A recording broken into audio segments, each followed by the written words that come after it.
Congratulations, you're in a relationship. Or maybe not. That doesn't mean that this video is not for you. There's many things you can learn, whether you're at the beginning, the middle, or the ends of a relationship, and sealing a deal in marriage or whatever you deem worthy in your ideology. Or maybe you're thinking about settling down with somebody that you know or don't know. When you first get into a relationship, you get the initial attraction, both of you. You both get the initial benefits, the initial actions and behaviors that come with the vibrancy of new love. But how long does it stay like that until it starts to dwindle and die and eventually pass for some of us? Until it becomes a one-sided relationship. Now that doesn't mean that you're not both giving the same amount, but it means that in certain areas of the relationship or certain areas of the dynamic, one is not giving 100% just like the other person is giving 100%. I love this example that I'm about to tell you. When I was a couple years ago, when I was still investing in myself and learning about relationships and how I affect that person in it, I learned that the famous quote, "You give 50, I give 50. And over time I learned that why would I give half of myself to another person that I'm going to be involved in for the rest of my life? You should always be giving 100% of your efforts so that they may meet the quota or the same standard that you give yourself to. And when you do that, that creates a long-lasting relationship. But when someone stops doing that, then it becomes a one-sided relationship. One person holding the weight, one person holding the future in their eyes or their thought, one person holding the emotions of both people to the point where the person that holds it all could never express their emotions because they're not getting the same treatment, openness, security, and present that they offer. It's hard to be in a one-sided relationship because you never notice it until it's too late, until so much time has passed where you regret and look past and say, was it all worth it? Was there anything I could have done to have changed today? The day where I realized this isn't what I no longer want. This isn't what I started to get into. And yes, people change. Everyone does. But the point is to grow and change together, not separately and away from each other, to the point where only one of us feels loved and the other feels accommodated. When you notice these things, it'll either come up in how you emotionally interact with your person, how you behave with that person. A lot of the times, we teach others ways to handle us. Let's say if I'm very angry, my partner, whether they like it or not, and if they are invested for a long time or not with me, let's say over a couple years, and they find that my anger, my temper is explosive, they find ways to combat that. They find ways to be like, okay, well, how do I not get him? How do I not get them to be explosive? What are the things that are triggering this person to do that? What can I stop? Or what can I do in order to reduce the amount of explosions, the amount of overwhelming emotions in this person? And that's just the positive side. That's not even gravitating to the point that what you're doing is unhealthy. So the person learns to overgive in a certain situation. In that specific situation, the person, let's say a male with the explosive outburst, is not giving their full 100% to the other person. In fact, the partner is giving 100% or even more because they have to look out for cues. They have to find things in the other person that they wouldn't normally have to do if the male just learned to do it on his own. It's unfortunate that a lot of us fall into one-sided relationships emotionally. That is the most cause. That is the cause of most relationships failing. Because at the start, it's great. And then as time gets comfortable and you learn to become associated with this person on a day-to-day basis, like in family, you start treating them like family, which may even look like ignorance. Not ignorance, but ignorant to their emotions, their thoughts, their needs. Because it's the dynamic that you grew up in. It's the relationship and environment that you were shoved into and learned how to get out on the right side, the good side. But now you took the environment with you. To start a new area where that environment will thrive. When in the first place, it was never even healthy or good for you. Another example was when I was in a previous relationship, one of my exes, and I was overgiving emotionally. And unfortunately, they were overgiving physically. Because I was in a tough situation in my career, they overgave to me physically and supported me beyond my means. And of course, I never took that for advantage. But that, in reality, in its extreme truth, was overgiving. Yes, it comes out of love. Yes, it comes out of caring, and from their heart. But that wasn't their issue. That wasn't their problem. Whether we were together, whether we just knew each other, or whether we were married and heavily invested in a long-term relationship, that weight should have never fallen onto my partner. For the emotional side that I was carrying, because I'm so strong, because of how much adversity I've been through and went through, I learned to be a stone wall. You can't hurt a stone wall.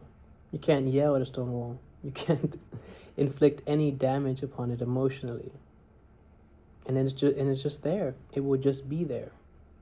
That is the perfect example of what I used to be. I wouldn't open up. I wouldn't be emotionally available. It's a huge thing.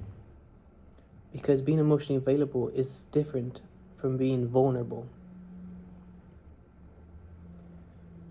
I would take their emotions, their hardships. I would give them my ear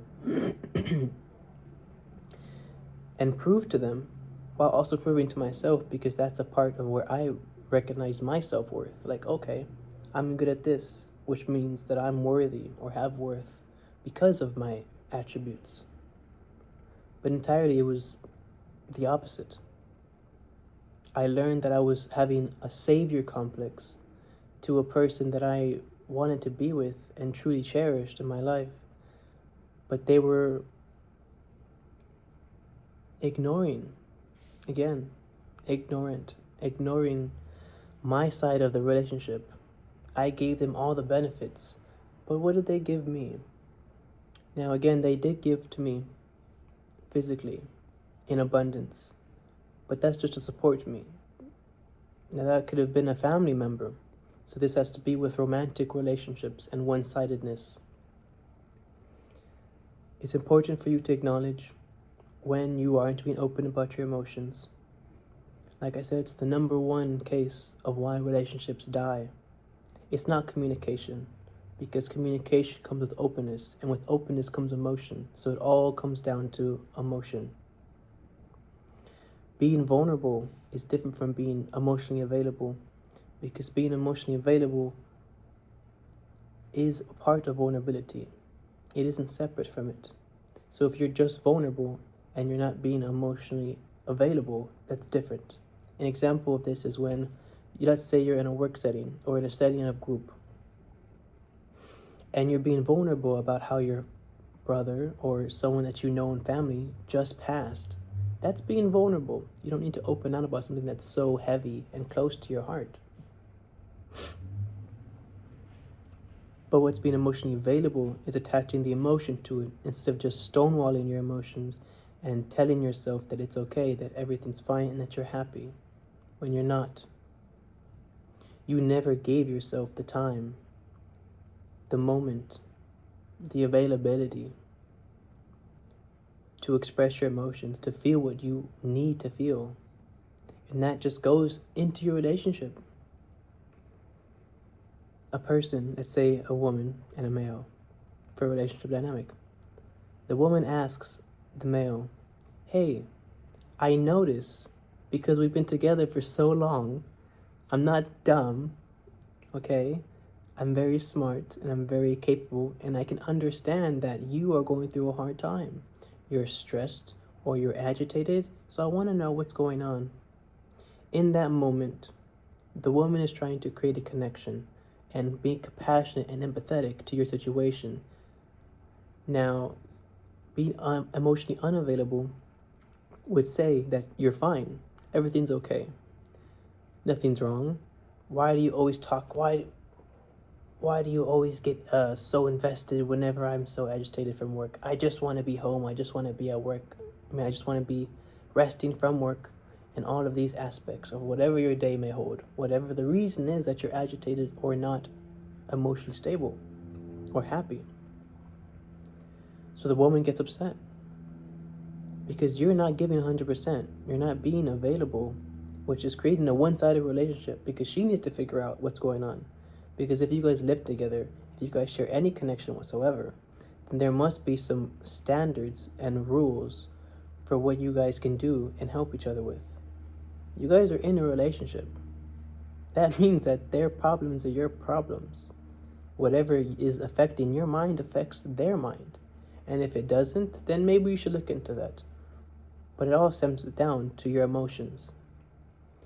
In that moment, you could explode. You can use your usual tactics that you learn from environments, that you've learned from your parents or from TV or from your friends, from wherever you learned it from. You learned it from somewhere. You can't just say, I am the way I am because of this is how I am. No. You are the way you are because something molded you, something taught you, something hurt you, something benefited you in order for you to be the exact person you are today. And that translates into your relationships. For that situation, you could be completely honest, which is part of being vulnerable, a part of being open, and a part of expressing yourself. Hey, I had a really long day. I'm really mad because the freeway, traffic, whatever the case is. The point is that you're not telling your partner, for instance, in this example, the woman that you're with, I don't feel good right now because of XYZ. And that's not a weakness for you to tell your emotions to your partner, the person that's supposed to care for you more than anyone else in the world, the person that's supposed to be with you for the rest of your life, beyond family. They are your other half. Relationships are meant to complement each other. And in order for you to complement each other, you must be willing. You must be compliant. Not as in, whatever they say goes. That leads back to another toxic trait of, if the wife is happy, then I'm happy. That is a one-sided relationship as well, because you are unable to express yourself and your thoughts in the same way that they are. Again, it's that disconnect of, even if it's less than 1%, it's that disconnect of something in your relationship that is not giving the same that you should be getting. If they deserve to get what you're giving them, then so do you just as much. No matter what you are, you're a human being, and we all crave and want the same exact desires, especially in romantic relationships. It's different because we are all unique, but the base standard, the base ruling for being in a relationship, it all stems from the same traits and customs.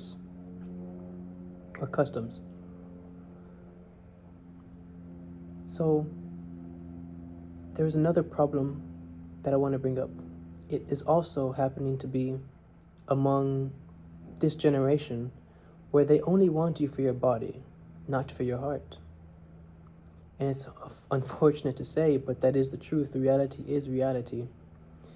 You'll notice that when you're in these relationships where they only want you for your body and not your heart, they will focus more on the physical things than they do of the mental and emotional states of what the relationship is and what it can hold. They can influence you with their body or be over lustful with you. Now, that's not a problem.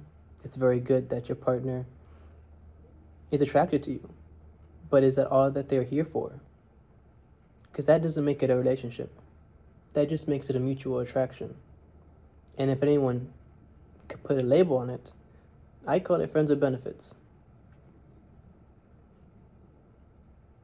There's many stages to a relationship. And a lot of us get caught in those types of dynamics without us even realizing it. And we call it a relationship because we're getting something out of it. The most important part of relationships is communication. The reason I say that is because listen here, is because you need to communicate. If you're thirsty, you're going to think to yourself, hey, I'm thirsty. But if you are unable to get water for yourself and there's no way for you to get water for yourself, you must communicate that with anybody that you know that has access to water, to get you some water, because you're a human being, you need water. That goes the same with relationships. If you do not communicate the structure of your dynamic, the structure of your relationship, it will not be how you envision it.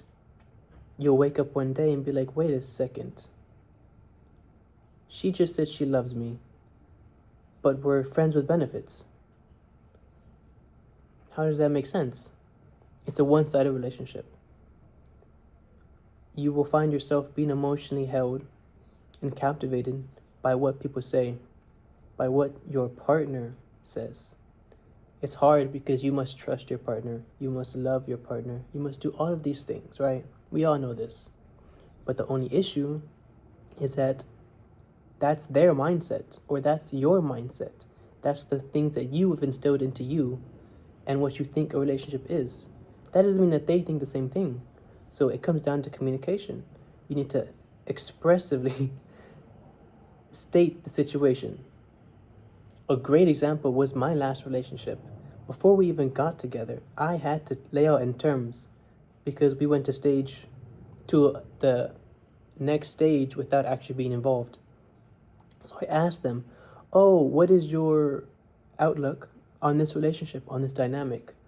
What do you feel is your thought process?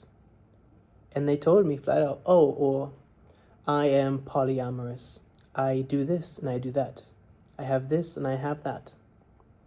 And I stated, well, that's not what I want for my relationship, and that's not what I envision if we were to be involved together.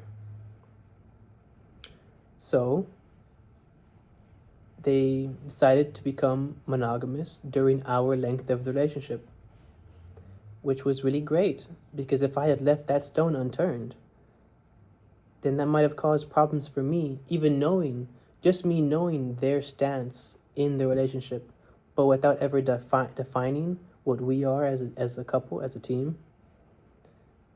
That would have left an unopened book, an unopened section in our relationship, for that if anything were to happen, they would be like, well, you never said that. You never defined the terms of our relationship. And that, again, is one-sided relationship, because you have to express what's on your mind and what you want in a relationship. So we have emotions, expressiveness is the same thing. We have communication, and then we have one more. It is, oh man, I just lost it.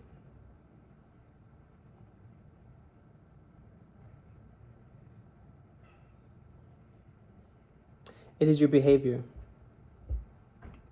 The way you behave affects everything.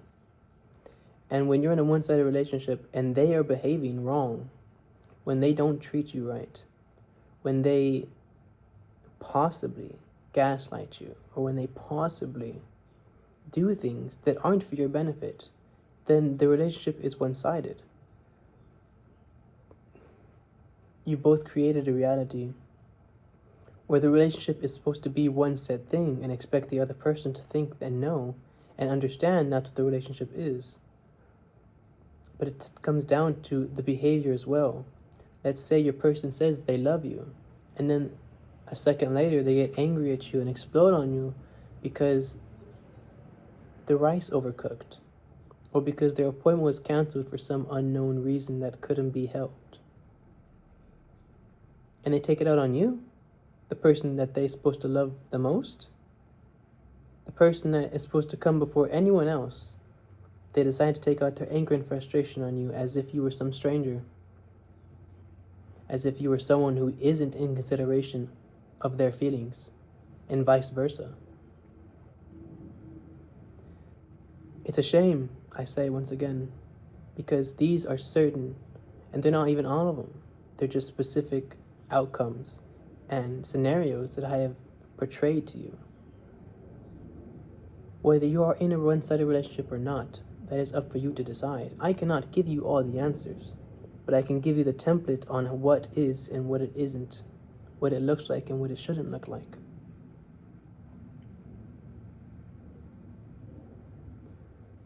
Whenever you find yourself in these situations, it is time for you to talk to your partner. It is time for you to talk to the person that you want to involve with, whether you are involved or not. Because it'll save you years of lost effort just because you talked about it. Just because you decided to be open and expressive and hear the other person. It's hard to become emotionally available if you were never taught how to be. That's something that I had to learn how to do through my previous relationships. And I had to learn that what I was doing was not okay, and it was only hurting the person. I had to come to the fact that how can I say I love this person the most out of anybody, but hurt them the most out of anybody?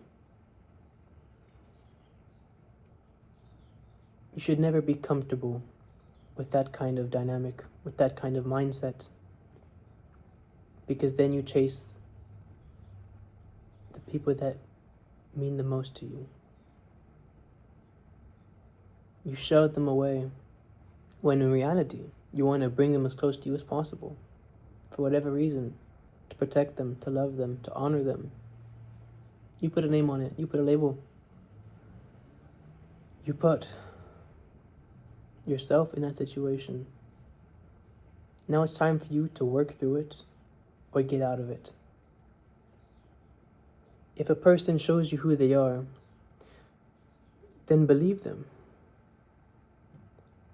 If you've been with the person for 3 years and they've been like this since day one, they are not going to change for you. I'm sorry to say it, but they are not going to change for you. No one would change for you. If you notice significance or if you notice growth within yourself, it wasn't because someone else told you to do it.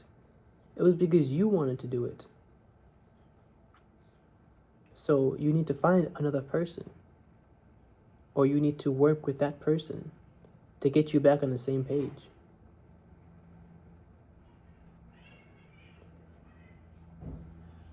When you start deciding to allow connection, when you think you're ready to have connection, you need to put these specific things in your head. You need to memorize this, honestly, because these help you. These save you from long-term hurt. They stop you from getting into bad relationships, bad decisions. The heart leads more often than the mind, especially in romantic relationships. So it's important for you to remain clear-headed and not to jump into things that might hurt you in the future. To not do things that stop you from being available, from being in a one-sided relationship. You need to work through it. You need to get past yourself. No one can love you first if you do not love yourself first. And that is true because if you take care of yourself, it means you love yourself. You're not going to have someone else wash you and shower you. That has to come from self-love. That has to come from self.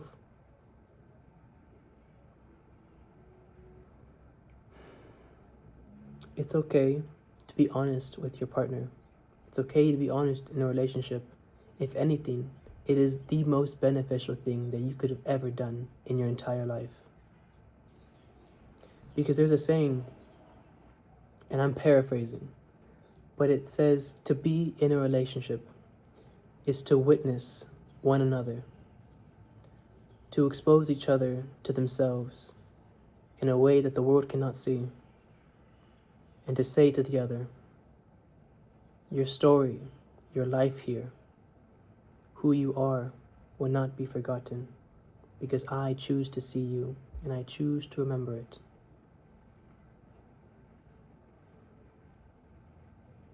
Thank you for being here. My name is Augustin, and this is Just for Clarity.